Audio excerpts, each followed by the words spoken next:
Goed, dit is vanmorgen 23 Mei 2025, nog steeds by die groot Johannes Evangelie boek 2, nou lesing 285, hoofstuk 177 en 178.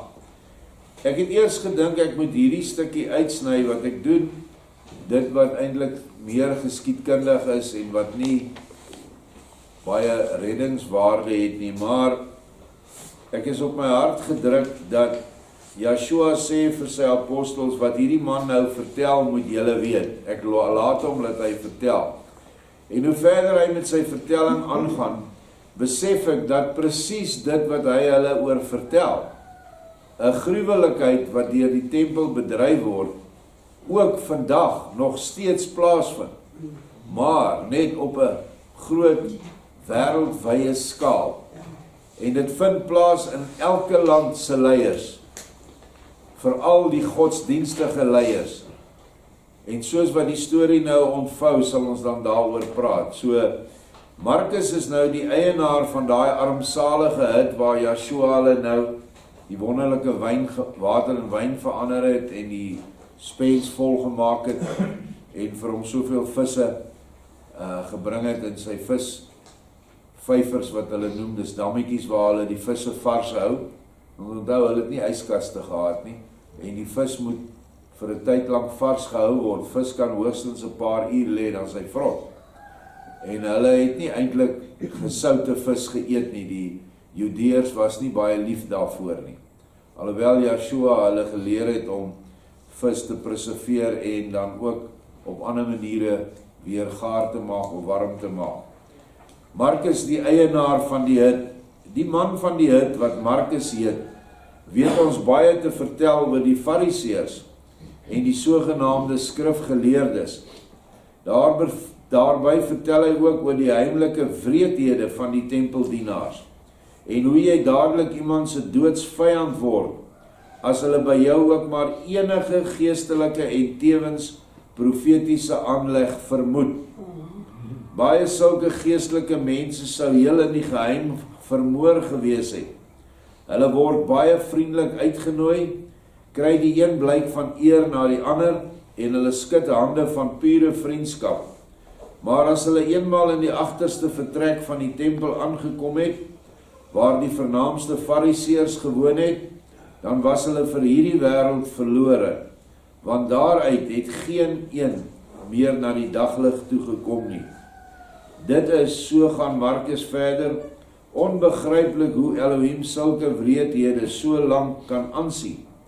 In Sodom en Gomorra het dit wel sleg gegaan, maar vergeleke met Jerusalem, dit is nou Jerusalem 2000 jaar gelede, was Sodom en Gomorra nauweliks 'n reendruppel ten opsigte van die see.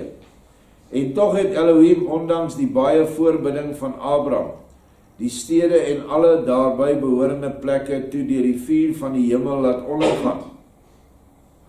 Maar nou, by hierdie opeenhoping van alle moontlike wreedhede, soos wat die mense sê dag in en dag uit in Jerusalem begaan word, doen Elohim die meester asof hy niks daarvan af weet nie, en hom ook nie meer oor die hele mensdom bekommer nie. Wat sou die rede tog daarvoor kon wees? Op hierdie goeie vraag antwoord ek Yeshua hom. Vriend, Elohim, God weet alles wat daar gebeur. Hy ken ook die tallose en naamlose wreedhede van die Fariseërs en skrifgeleerdes. Ek, Yeshua, het juis daarvoor in hierdie wêreld gekom, om die slanggebroedsel en addergeslag aan myself, hulle maat van wreedhede vol te laat maak. En as dit vol is, dan sal die bose gebroedsel tot niet gemaak word. Nou, Yeshua is nie iemand wat 'n mens beledig nie. As hy sê, hierdie Fariseërs en skrifgeleerdes is 'n slanggebroedsel en addergeslag, dan bedoel hy, hulle is die nageslag, die fisiese nageslag van die duiwel. Op 'n ander plek sê hy duidelik vir hulle, julle het die duiwel as vader. En hy bedoel hier nie net geestelike vader nie, want die Grieks is duidelik.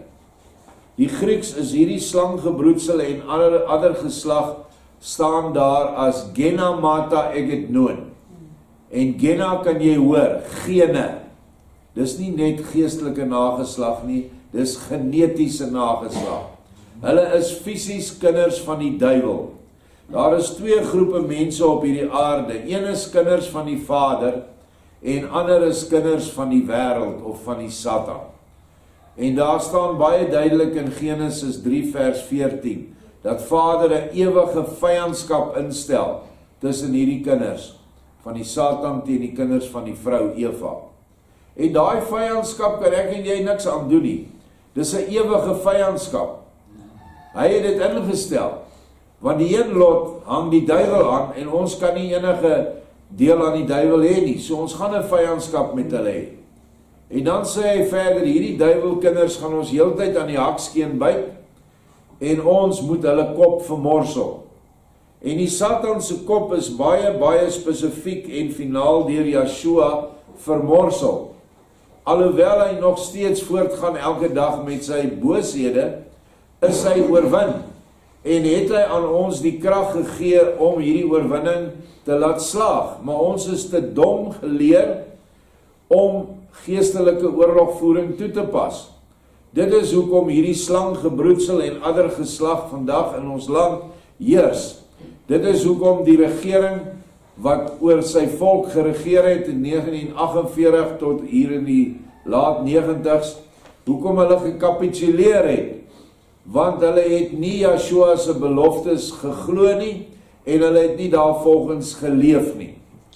En nou is hierdie slanggebroedsel loop en skree, kill the boer, kill the farmer, en hulle maak ons mense by die duisende dood. Maar dit is nie die ergste nie, die kerkleiers is ook slanggebroedsel, want hulle sê niks daarteen nie. Gister het 'n man kom getuig, hy sê die kerk uit nou al 5 jaar, hy was in die Dopperkerk, en hy sê daardie kerk se dominee het aanhoudend gepraat oor hoe Malema liefgehad moet word en vergewe moet word vir alles wat hy doen. Eintlik het hy 'n reg om ons mense dood te maak, want ons het hulle so sleg behandel. Hy predik dit van 'n gereformeerde kansel af. Hy is ook toevallig, en ek wil dit net noem om aan te sluit by my vorige lesing, is hy voor die hele kerkraad gedaag en hulle het die poorte van die hemel vir hom toegemaak. Hulle het hom vir ewig afgesny van die hemel. Hulle het so 'n ritueel wat hulle deurgaan. En dit het met hom ook gebeur. So dit is nie 'n fabel nie. Nou, hierdie ouens wat hy nou van getuig, hierdie slanggebroedsel, is oorwin by Golgotha. Maar daar moes nog 2000 jaar verloop, tot nou die tyd waarin ons hier is. En ons is nou in die posisie om Vader Yeshua se gees op te neem in ons, en die slang se gebroedsel te staan, en met die gebroedsel te doen wat Yeshua met hulle gedoen het. Hy het hulle op alle maniere gebind, uitgedryf, en dinge met hulle gedoen waar hulle heeltemal, tot nie eintlik, hulle was heeltemal onmagtig. So ons het daar die mag. Ek sê vir jou, een gelowige, werklik sterk gelowige, het die mag om 10.000 EFF-lede se boosheid te verdryf, dat hulle soos rondloper brakke neer gaan slaan, en nie 'n greintjie krag in hulle het nie. Want al die krag wat hulle kry hulle van die voorvader geeste af. Wat is dit? Demoniese slanggebroedsel. En ons het die mag oor daai slanggebroedsel. Maar wat ons nie het nie, ons het nie die geloof nie. Ons het nie die geloof nie. Jy kan jou plaas afseël in Yeshua se naam, dan kan niks van hierdie slanggebroedsel wat in die nag rondloop en mense vermoor kan in jou grondgebied kom nie. Maar jy moet Vader se orde op jou grondgebied handhaaf. Jy kan die slanggebroedsel nie toelaat om hulle ritualistiese godsdienstgebruike op jou grond toe te pas nie. Dit gaan nie werk nie. Ek het hierdie week was ek blootgestel aan 'n joernalis van Amerika, en hulle was verbaas dat ons grond afgeseel het. Eintlik het die mense wat saam met hulle gekom het, maar hoe doen jy dit? En ek het hulle kortliks vertel. En ek het hulle kortliks die getuienis gegee van die slanggebroedsel wat sê hulle kom nie in hierdie Philadelphia Ark se grond nie. En dit het gebeur hier oorkant by die Pakistaniese winkel, waar 'n swart man gesê het, nee, ons gaan nie op daai grond in nie, want op al die pale sit wit manne met, groot wit manne met wit klere aan. Ons gaan nie daarin nie. Nou ja, dis 'n getuienis vanuit die geesteswêreld waarin hierdie wesens leef. En hulle is nie gewoon dat Vader se geesteswesens van hoë orde afkom om die mens te beskerm nie, want die mens is nie meer gelowig nie. Dit was nie so jare gelede nie. Mense het hulle huise afgeseel, Vader was in hulle harte en Vader was in hulle huise. En 'n swart man wat 'n voorvadergees aanbidder is, sou nooit in daai huis gekom het nie. Oor die lig. As hy moet inkom om werk te doen, dan sal hy saam met die baas ingaan.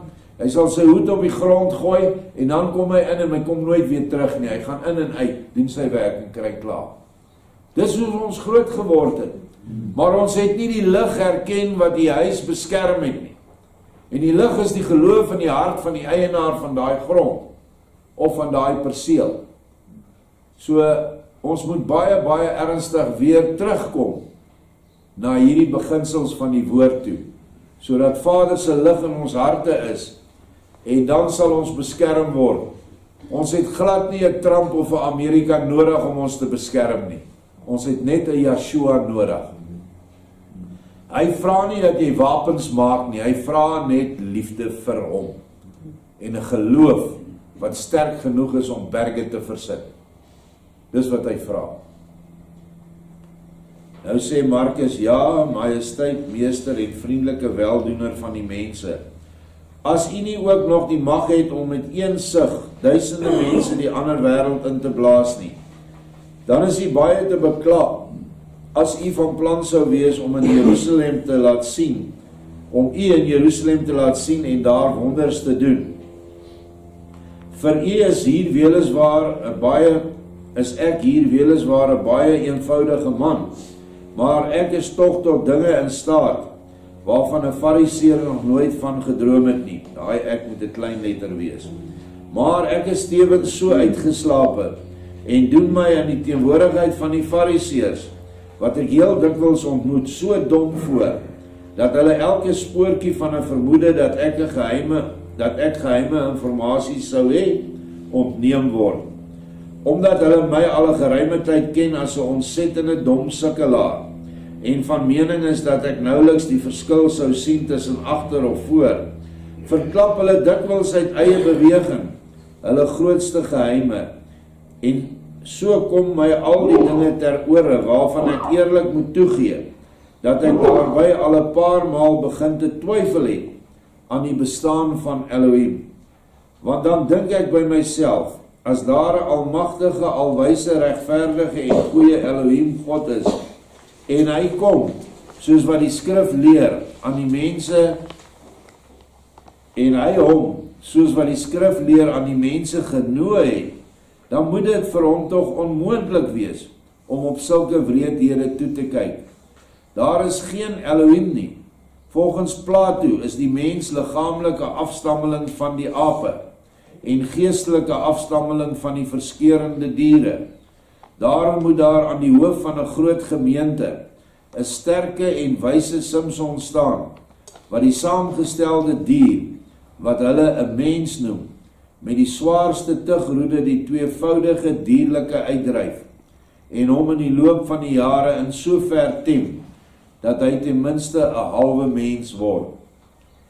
So kyk hoe ver terug kom hierdie geloof wat vandag in die skole verkondig word en deur alle wetenskaplikes geglo word, dat mense van ape afstam.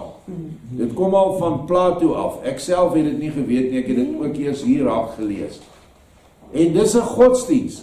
Plato het aanhangers gehad en hulle was in 'n geloof waar hulle hom as hulle vader van hulle geloof beskou het. En vandag is dit miskien Darwin, maar hy het net voortgebou op Plato. En alhoewel niks bewys kan word nie, glo die wêreld daarin. En as jy kom met 'n enige Christelike beginsel wat jy wil aanneem, dat 'n skepper ons daar gestel het, dan is jy 'n uitvaagsel. Meer so in ander lande as dalk nou hier by ons. Vers 5, Markus sê, met sulke en dikwels nog erger gedagtes hou ek myself besig, as ek met die dikwels te afskuwelike verborge dade van die deur u heel korrek slanggebroedsel genoem, oog tot oog staan. Soos reeds gesê, majesteit en meester, as dit daarom u doel is om vinnig op die gruwelikste en pynlikste manier uit hierdie wêreld geholpe te raak, dan moet u maar na Jerusalem gaan, en dan sal u ondervind dat ek u, sonder om nou direk 'n profeet te wees, die volle waarheid vertel het. Om u net kennis te laat neem van so 'n klein heimlike aksie, wat die heiligheid van die tempel mis wel minstens 1000voudig oortref, sal ek u in kort vertel wat ek onlangs self beleef het. Wie hierdie duisterlinge op so 'n meer as sataniese gedagte gebring het, weet ek nie. Die Satan sekerlik nie, want so ver kan sy boosaardigheid nie reik nie. So hy sê basies, hierdie klomp fariseërs is erger as die Satan. Nou wat is die hoë heiligheid van die tempel mis? Ons het dit al behandel, maar is mense wat nie by was nie. Hierdie tempelpriesters het beesmis en skaapmis verkoop aan die boere as 'n heilige tempelmis, en as jy hom fyn sou vryf en liggies oor jou land strooi, dan sal God se seën op jou land wees en jy sal 1000voudig vrug dra of vrug kry van jou lande. En hulle het dit ten duurste verkoop, en die dom volk, bygelowige volk van daai tyd het geval daarvoor, en hulle het dit gekoop. Nou sê hy, hier's iets wat so erg is, en dit is wat ek wou oorslaan, maar toe sê Vader, nee, neem kennis, want dit gebeur vandag nog steeds. Op bietjie variëring, maar dit is nog daar. So kom ons luister wat sê Markus verder. Hoofstuk 1:7-8. In die agterland van die sogenaamde Klein-Asië lê 'n deur mense bewoonde streek, waar die vroue meerendeels onvrugbaar is. Wat die oorsaak daarvan is, kan ek u nie vertel nie. Dit is wel 'n voldonge feit dat, sodra die vroue gemeenskap gehad het met Judeërs of Samaritane, hulle net so goed vrugbaar word soos die van ons. Nou sedert lankal ken die fariseërs, wat hulle slegte volgelinge oor die hele wêreld uitstuur, die onvrugbare vroue, en hulle het dikwels met karavane daarheen getrek, om die onvrugbare vroue vrugbaar te maak. Dis seker nou nie van die onaangenaamste jobs op aarde nie. So daar was seker baie vrywilligers. Dit was sê maar 'n vriendskapsdiens waarvoor steeds goed betaal was. Maar dit het nie by hierdie diens gebly nie, omdat die klein Asiatiese manne langsamerhand begin insien het dat hulle bedrieg word. Hulle vroue blyk naamlik in die vrugbaarheidsinstituut wat die sendelinge uit Jerusalem aan die grens van die gemeente al jare gelede opgerig het, nie regtig swanger te geword het nie.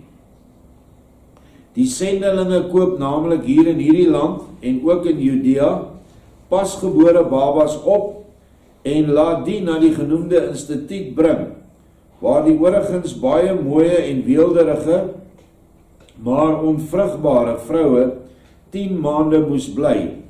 Na afloop van die 10 maande, waarin die wellustige apostels van die tempel so dikwels moontlik gemeenskap met so 'n vrou gehad het, dat sy byna daaraan dood gegaan het. So dit was 'n grootskaalse verkrachting. Word so 'n gekoopte kind vir haar aangebied. Dit gebeur dan op so 'n sluwe manier, dat die vrou selfs dink, dat dit haar eie kind was. Maar soos gesê, met die loop van tyd, het die manne tog agter die bedrog gekom, omdat 'n eerlike Samaritaan die klein Asiate vertel het, wat die sogenaamde vrome apostels van Jerusalem, die stad van Elohim, aan hulle gedoen het. Daarom kom die bedriegde manne na die apostels, in aanhalingstekens, in die bevrugtingsinstituut, en het hulle ernstig voorgehou wat hulle van 'n burger uit Sigar gehoor het, en wat die bevrugte vroue ook gebieg het. Maar die deur wol geverfde aanhalingsapostels vind baie gou 'n heel aanvaarbare uitweg, deur so 'n verhaal aan die Samaritane te vertel, dat die aanklaers in volle erns begin het om te glo, dat die Samaritane, wat deur Elohim al vir baie jare vervloekte afvalligers van die Judeërs was, alleen die skuld gedra het vir die onvrugbaarheid van hulle vrouens. Nou die Judeërs van daai tyd, die Jode, die Fariseërs, die skrifgeleerdes en die ander basters wat van Babyloniese gevangenskap teruggekom het. Hulle is vandag die Jode in Israel, in die land Israel, maar hulle is nie Israel nie. Hulle is almal buiten 'n klein 5% miskien, is wel bloedlyn van Israel, van Jakob se nakomelinge. Hulle is super basters. Hulle is vermeng met Sephardiese bloed en Askenatiese bloed. En later na Yeshua het hulle toe ook baie met die Khazar bloed vermeng geraak. Dit is 'n volkie wat daar Oekraïne se wêreld gebly het en wat 'n godsdiens aangeneem het wat ooreenstem met die tempelgodsdiens. En so is vele van hulle wat vandag in daai Palestina gebied is juis Europese Khazar Jode. Die ander kom van Spanje af hoofsaaklik en die ander is dan Midde-Ooste se vermengings. Maar hulle is werklik die bloed van die slang. Hulle is slanggebroedsel, want hulle het hierdie verskriklike neiging tot die wêreldse geilheid. Soos wat hulle nou hierdie vrouense kamstige instituut opgerig het, net om hulle geilheid te bevredig. Om gratis en kamstig as apostels nou al hierdie vrouens te bevrug.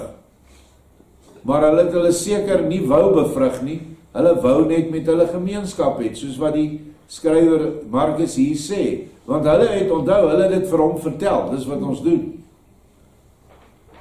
So nou bewerk hulle 'n plan om nog steeds voort te gaan, en dit is iets wat die Jood nie ontbreek nie. Hy is die slinkste ras op hierdie aarde en kan die mens verskriklik wol voor die oë bring. En hy kan 'n storie opdis dat die mense dit glo. Dink aan die Christendom. Glo dat die Jood, hierdie slanggebroedsel is die uitverkore volk. Ou mense het vir jou gesê, jy moet goed doen vir die Jode, want as jy die Jode goed doen, dan sal Jesus goed doen aan die Christene, want ons is die heidene. En ons moet goed doen aan die Jode. En die Jood het dit uitgebuit.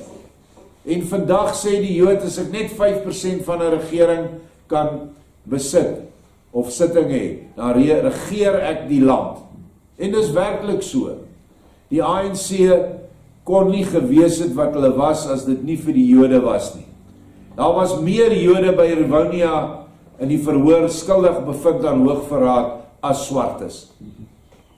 En daarna was daar heel wat Jode binne in die ANC regering en dan ANC gesinde Jode buite die regering, soos in die progressiewe partye en vandag in die DA. Hulle is almal Joods gesind of Joodse bloed.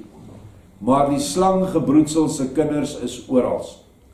En hulle hoofvyand is die saad van Vader se kinders. En dis wie ons volk is. Die boerevolk stam uit hulle uit van Europa wat gevlug het vir hulle geloof en hier 'n geloofsbegin gemaak het in die donker Afrika en vandag nog vervolg word. Hierdeur het daar op die goeie Samaritane 'n tweevoudige, vers 3, maar die deur wol geverfde apostels vind baie gou 'n heel aanvaarbare uitweg, deur so 'n verhaal aan die Samaritane te vertel, dat die aanklaers in volle erns begin het om te glo dat die Samaritane, wat deur Elohim al vir baie jare vervloekte afvalligers van die Judeërs was, alleen die skuld gedra het vir die onvrugbaarheid van hulle vrouens. So nou sit die Jood die skuld op die Samaritaan, wat ook eens in die tempel was, maar in ons vorige lesings het ons hulle ontmoet. Hulle is by 'n plek met die naam Sigar, was Yeshua gewees, en hulle het 'n tempel bo op 'n ander berg gehad. Ek het die berg se naam nou vergeet. Gerasim. Berg Gerasim. Nou plaas die Jode die skuld op die ouens. Hierdeur het daar op die goeie Samaritane 'n tweevoudige eed van wraak gelê. Ten eerste die van die Fariseërs, vanweë die aanklag van verdagmaking by die agterklein Asiate, en ten tweede die van die eienaars van die onvrugbare vroue, wat vas begin het om te glo dat die Samaritane kwaadaardige towenaars was, wat die agterklein Asiate al jare gelede ingedoen het, omdat daar by hulle eentyd 'n Samaritaan, vanweë die hou van gemeenskap met 'n vrou, vermoor was. So hierdie klein gelowige of bygelowige mense glo maklik hierdie stories van die Jode. Maar die Fariseërs het wel 'n middel daarteen. Skep die probleem en skep die oplossing. Vandag nog besig daarmee. Sodat hulle teen behoorlike betaling wel sou kon adviseer, maar wat hulle baie eenvoudiger aan hulle self sou kon verskaf. Dit moet seker wees aan hulle, aparte woord, self kon verskaf. Dit is aan die klein Asiate. En nou eers, beste meester, kom die egte respektievelike meer as sataniese tevoorskyn. Yeshua sê vir Markus, vertel maar klaar, hoewel nie vir my nie, is dit tog noodsaaklik vir my leerlinge dat hulle dit hoor. En ook so is dit noodsaaklik dat ons vandag dit hoor. Toe gaan Markus verder met sy verhaal en sê, waaruit bestaan hierdie middel wat vir die vrugbaar maak van die vroue van die agterklein Asiate deur die apostels van Jerusalem vir baie geld aangeprys word? Volgens die wyse raad van hierdie aanhaling apostels bestaan dit uit niks minder nie as dat die agterklein Asiate hulle die bloed van die kinders van die Samaritane moet verskaf en dit vars of tot poeier gedroog moet drink as hulle geslagsryp geword het en die vroue moet dit doen voordat hulle gemeenskap het. Dit sou die toorkrag van die Samaritane vernietig en die vroue weer heeltemal vrugbaar maak. Maar hoe moes hulle aan die bloed van die Samaritaanse kinders kom? Daarvoor sou die apostels van die tempel vir goeie geld en goeie woorde wel sorg.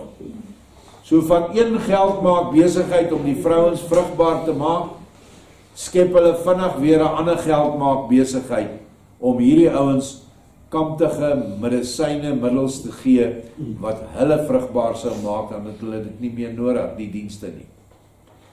Maar hulle moes eers die Samaritane uiters verdag maak.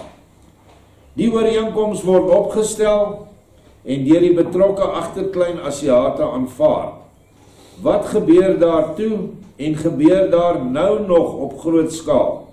Dit is nou 2000 jaar gelede, maar ek sal sê, trek dit deur en wat gebeur nou nog hier in ons tyd op groot skaal?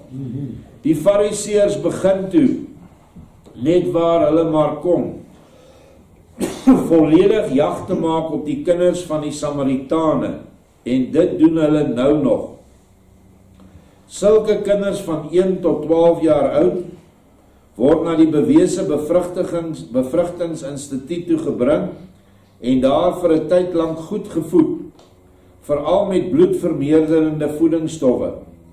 Blyk so 'n kind baie bloed te hê, dan ontkleed die mense hom, bring hom in die slagkamer in, en gee hom daar in die hande van self saamgebringde en in eie diens staande slagters, so Joodse fariseer slagters. Hulle bind dan dig by die liggaam die hande en die voete van die ongelukkige kinders vas, maak dan die kinders wat so gebind was met 'n prop in die mond vas aan 'n paal in die middel van 'n bak, blinddoek vervolgens die arme kinders en sny hulle dan op so ten hemel skreiende manier voorberei aan hande en voete die are deur, terwyl die ongelukkige so doodbloei en natuurlik na verloop van etlike oomblikke dood is, gaan die aanhalingsapostels van Elohim uit Jerusalem, die stad van Elohim, rustig verder voort, asof daar niks gebeur het nie. Die ontsielde liggame van die vermoorde kinders word in 'n spesiaal daarvoor gebouwe groot oond verbrand, en hulle bloed wat so verkry word, het sy vars of ook in die omskrewe gedroogde toestand vir die bepaalde doel verkoop. Die hel moes hierdie meer as helse middel geseën het, want die vroue wat die bloed gebruik, skyn nou werklik vrugbaar te wees. Nou hierdie praktyk gaan nog steeds voor, maar dit is nie nou net gerig op vroue wat onvrugbaar is nie, maar dit is gerig op ewige verjomming van mense. Hulle noem dit adrenokroom. Hulle het hierdie ding nog baie verder ontwikkel. En hierdie kinders word dan verskriklik bang gemaak. Die ander kinders wat hulle gevang het, moet altyd kyk hoe hierdie kinders geslag word. Dan kan jy mos nou dink as daai kind gegryp word en aan daai paal vasgemaak word, waar is sy adrenalien vlakke? En dis wat hulle wil hê. Dis hoekom hulle kinders gebruik, omdat hulle baie beter adrenalien ryk bloed het as wat groot mense het. En vandag is adrenokroom een van die grootste besighede onder Hollywood sterre, groot vermaaklikheidssterre, sangers, almal wat julle plate van koop, en wêreldleiers. En dan asseblief moet hulle nie agterlaat nie, godsdienstige leiers, kerkleiers, veral in die Rooms-Katholieke kerk, onder die manlikes, maar ook in ons kerke. En as jy my nie glo nie, gaan ek jou 'n kort verhaal net hier bysit, want dit pas hierin. Jare gelede, meer as seker 28 jaar gelede, toe daai dogters hier uit Pretoria verdwyn het, onthou julle nog, 11 of 12 van hulle, 9-jariges, 8-jariges, 10, 11, 12, het hulle net verdwyn.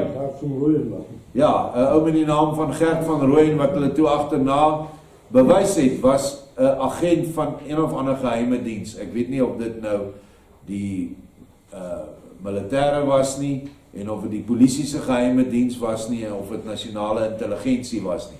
Maar hy was betrokke met die gryp en vat van hierdie kinders. In 'n plaas eentjie van hier af het ek en 'n vriend van my, 'n dominee wat in ons gemeente oorgekom het, hy was in die NG Kerk, hy's daar verban, het hierdie ou getuig dat hy die saak ondersoek het van die verdwyning van daai kinders.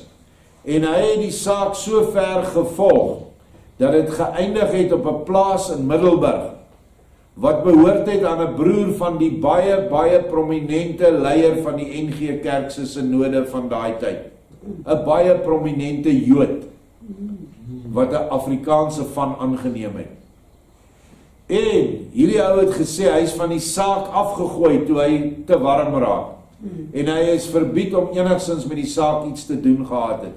Maar hy het ons eerstehands vertel, dat hulle daardie dogters geslag het, in hulle rituele in Middelburg op 'n plaas.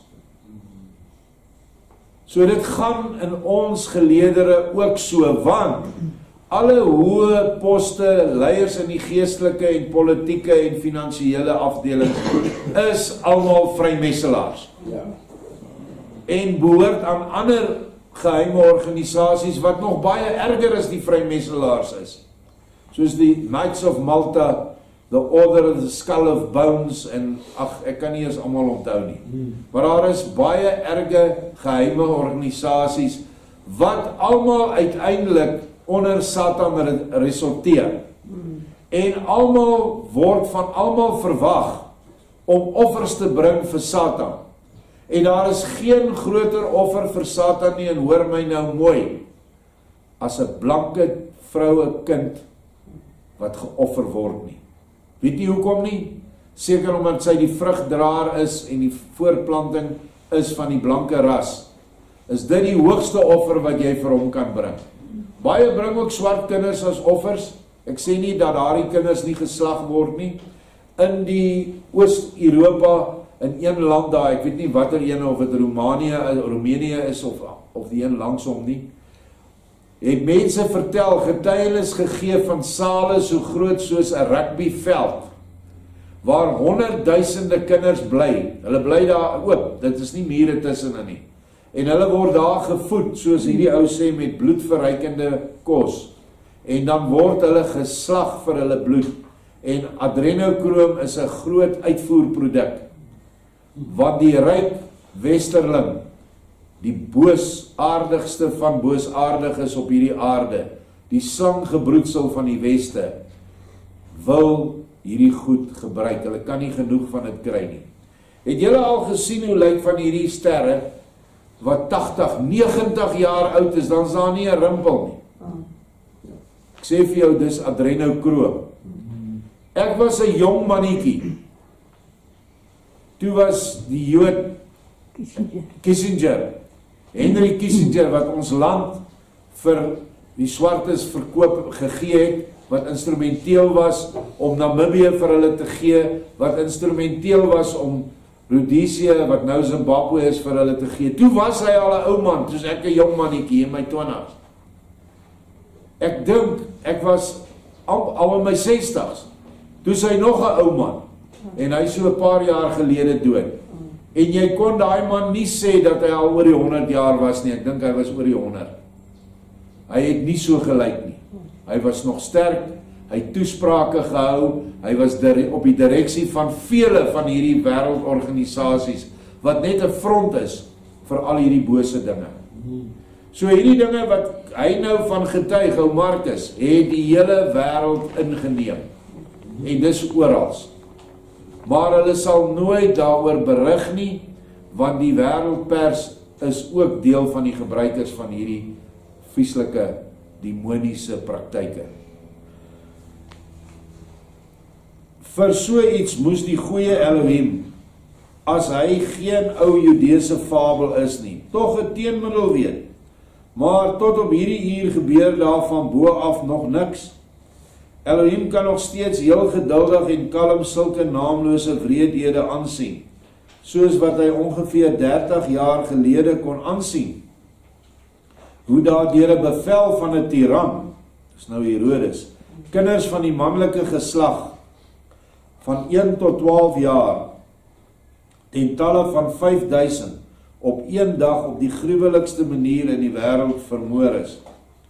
Elohim is baie goed, wys en vol barmhartigheid. Dit het ek uit die skrif geleer. Maar ek, wat in al die gruwels ingewy is, beteken hy weet daarvan, en wat alles eers in die regte lig bekyk, kan my nouliks teen die gedagte verset, dat daar geen Elohim is nie, of as daar een is, dat hy hom lankal nie meer bekommer oor die mense van hierdie wêreld nie. Kan iemand my dit egter kwaadlik neem? Beslis geen realistiese en net soos ek, menslievende mens, en ook geen Elohim God nie.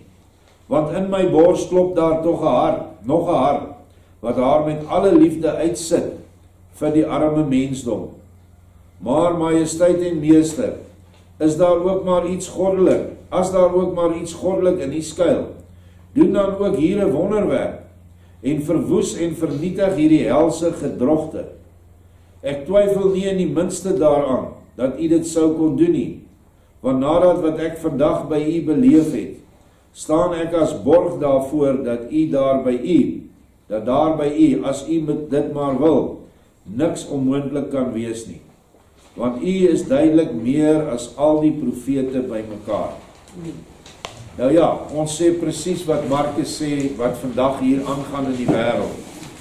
Vader, hoekom stop U nie hierdie bloeddeurdrenkte offerandes wat gebring word nie? Daar was op 'n stadium 'n onderhoud met een van hierdie Joodse rabbies, Rabbi Finkelstein. En hy het gespog, en dit is nie 'n feit nie, dit is waar, want hy het met 'n Israelitiese voorganger in Amerika gepraat, en hy het gespog dat ons hulle bloed trek en bloed drink. Maar hy het nog verder gegaan, hier was die liggame verbrand. Hy sê, we deliver the bodies of the babies to your McDonald's. En hulle maak hamburgers daarvan. En as jy dink dis 'n storie, die mense in Amerika, die gesondheidsdepartement het toetse reg oor die land in McDonald's gedoen, en in elke McDonald's het hulle spore van menslike DNA gekry in die vleis. So dit is nie fabels nie. Daar word vandag honderde duisende of wêreldwyd seker miljoene mense raak weg. Vir alle ander goed ook. Die bloed is die hoofproduk, want dit is die duurste produk. Dan is daar produkte soos organe. In hierdie land het die Sangomas oë nodig, hulle het harte nodig, hulle het lewers nodig, hulle het geslagsdele nodig, en so roof hulle dit van mense wat hulle steel, en dan veral met kinders. Dit is vandag, die bewyse is om ons. So ons moenie ons oë toemaak hiervoor nie, en dit is hier in hierdie gedeelte vir ons gesê, dis 'n oeroue ding. In hierdie suidpunt van Afrika glo die swart mans dat hy sy vigs kan genees deur 'n maag te verkrag. 'n Jong kind, sê nou maar onder 12 jaar, wit of swart. So hulle gee nie om nie. Hulle glo dit. En dis die gruwels wat nog steeds geduld word deur Vader. 'n Mens weet nie hoekom nie. Hy het sy eie redes. Maar ons moet kennis dra daarvan. Ons moet nie soos volstruise ons koppe in die sand druk nie. Ek weet wel van 'n metode of 'n ding wat Vader doen om hierdie mense se lyding en pyn te versag. En dit maak dat 'n mens dit daarom jy kan saamleef daarmee. Jy leef nie saam met dit in die sin dat jy dit goedkeur nie. Maar Vader is almagtig. En net voor so 'n wreedaardige slagting plaasvind, ons siel uit daai liggaam alreeds. Hy haal die siel van daai kindjie uit, en die siel staan by hom en die engele, en in gevalle waar die siel dit kan hanteer, kyk die siel af hoe hulle met sy liggaam optree. Die keel afsny, die hande en die voete oopsny, die bloed uitloop. So daai sielietjie is nie meer daar nie, want dis Vader se genade, en hy sal altyd genade met kinders van hom hê. En die klein kindertjies is juis nie so hulle skuld dat hulle in hierdie situasies beland het nie. So dit maak dit so 'n bietjie dat 'n mens sê, ja, dit is dan Vader se wonderlike liefde en genade wat hy het vir hulle. En dit maak dan dat ons kan fokus op Yeshua en fokus op die einde en fokus op oorwinning oor hierdie slanggebroedsel. Want nog steeds moet die slanggebroedsel se kop finaal vernietig word. En dit gaan nou gebeur. En deur wie gaan dit gebeur? Deur sy bruid. Want sy bruid gaan voluit vervul wees met Yeshua. Daar gaan een Melchisedek priester wees wat in 'n bruid van 144.000 gaan manifesteer. Maar in die begin is daar 'n eerstelinge bruid. Daar moet altyd 'n begin wees. En die eersteling bruid volgens Jesaja 18, volgens Sefanja 3 is hier in Suid-Afrika. En ons staan direk in lyn om daarin te deel. Om 'n eersteling van hierdie bruid te wees. En as jy die wêreldgebeure kyk, moet dit nie so negatief bekyk. Ons is nou as Afrikaner volk natuurlik, maar ons weet dat die aanslag is eintlik teen die boervolk. Wanneer hulle sê kiele boer, dan sê hulle Amabula. Hulle sê kill die boer wat in hierdie land ingekom het as 'n volk, nie as iemand wat op die landbou praktiseer nie, want hulle het nie 'n saak met die megaboere nie. Inteendeel, hulle is hand om die lyf. Vader is besig om hierdie Afrikaner situasie te verhef dat die hele wêreld daarvan kennis neem. So 'n slegte ding word nou in 'n goeie ding omskep, sodat die verdrukking van hierdie volk wat reg deur die wêreld verdruk sal word. Ek dink Jesaja praat van die orals gehate en verdrukte volk, dat die ander gelowiges kennis sal neem, dat hulle sal deel word van hierdie uitverkore volk. Want dis waarheen Yeshua kom. Hy kom altyd na die verdruktes en die wat bitter swaar kry deur die wêreld. Dis waarin hy sy verlossing plan gebaseer het en waarin hy dit tot vervulling sal laat kom. So wees volmoed. Moenie laat hierdie klomp boosaards, hierdie slanggebroedsel in Suid-Afrika wat ondersteun word deur die slanggebroedsel in kerke en in die politiek en alles nie. Ek sien hier's nou so baie ouens wat nou teen die ANC en die EF praat. Maar die goed was 30 jaar gelede in die voorste linies om teen ons te praat wat behouden was en gesê ons kan nie ons mag en ons land opgee nie en weggee nie. Nou is hulle ontnigterde liberale en skree hulle wêreldwyd. Maar al daai dinge wend Vader ten goeie aan vir sy uiteindelike verlossingsplan vanuit Suid-Afrika. Baie dankie. Amen.